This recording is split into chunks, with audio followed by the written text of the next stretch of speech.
Welcome back to another episode of the Even Your Dynasty Show.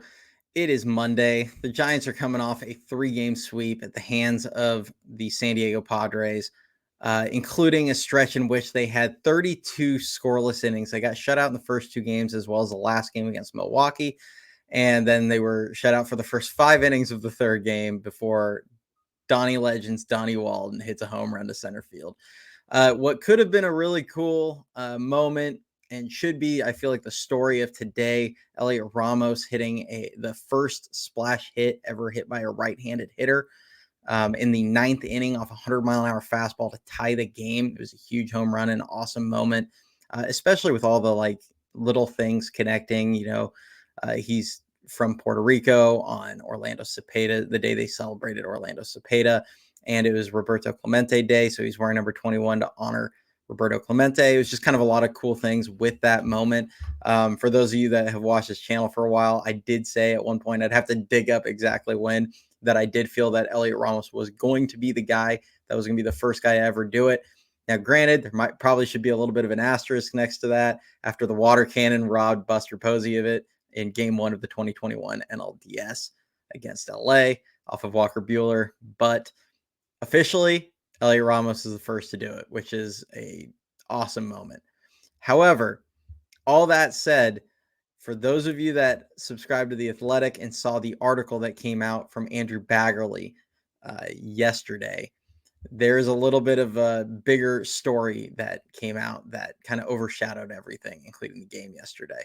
And that is that Buster Posey is the one who, in all reality, is responsible for closing the deal to get Matt Chapman done. Which, we've said for a while that we wish the Giants ownership would be more willing to step in on some of these big deals. And normally we're referring to just free agency in general when they're chasing the Bryce Harpers and the, Juan Sotos and Aaron Judges and those players of the world, that we wish the ownership would step in to try and close the deal on one of these. And, they just did. But the problem is the optics of what this looks like is this makes it look like Buster Posey is taking control of this team. This makes it look like Posey is going to have a much bigger hand in what they, the decisions they make and the direction going forward, which makes you wonder about Farhan Zaidi's future with the organization. I mean, this is a team that is missing the playoffs for the 5th time in his, tenure.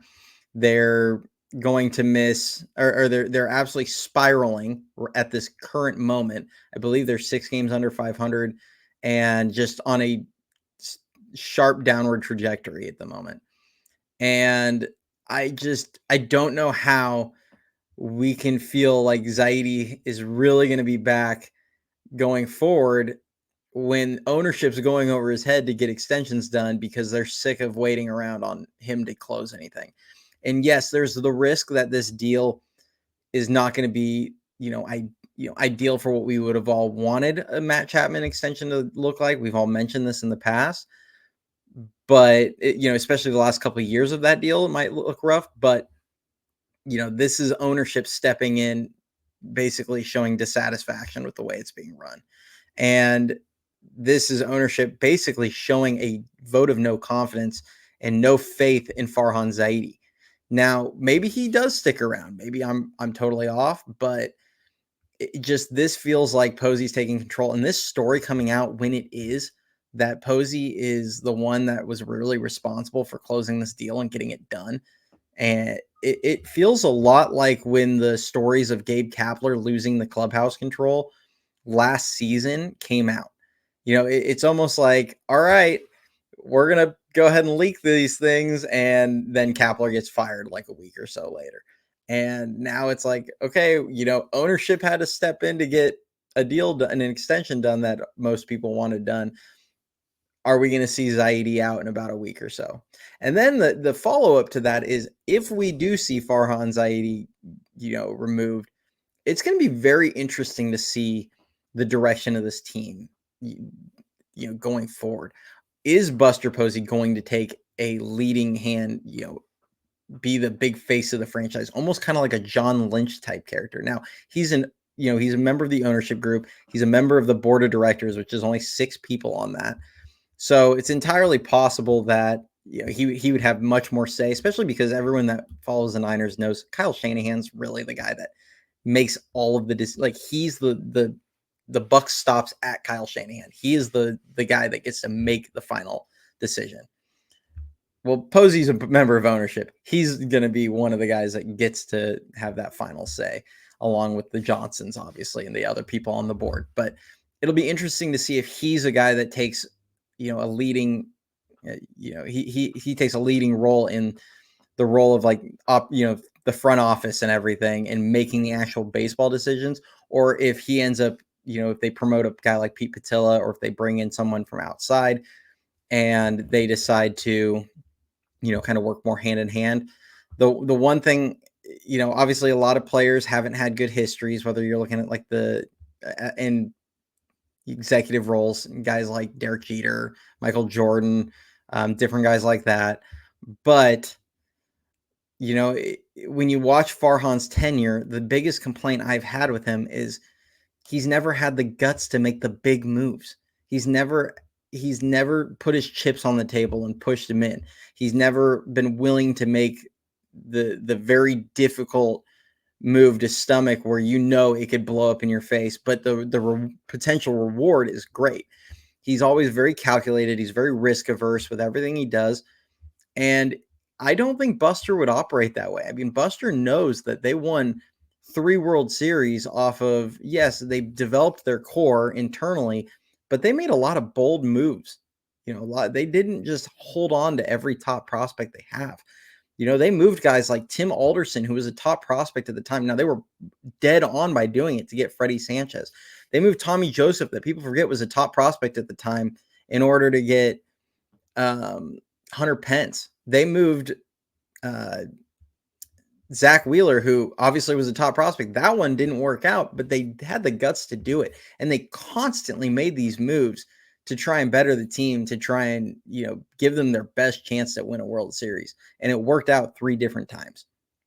So it's going to be fascinating how this plays out going forward.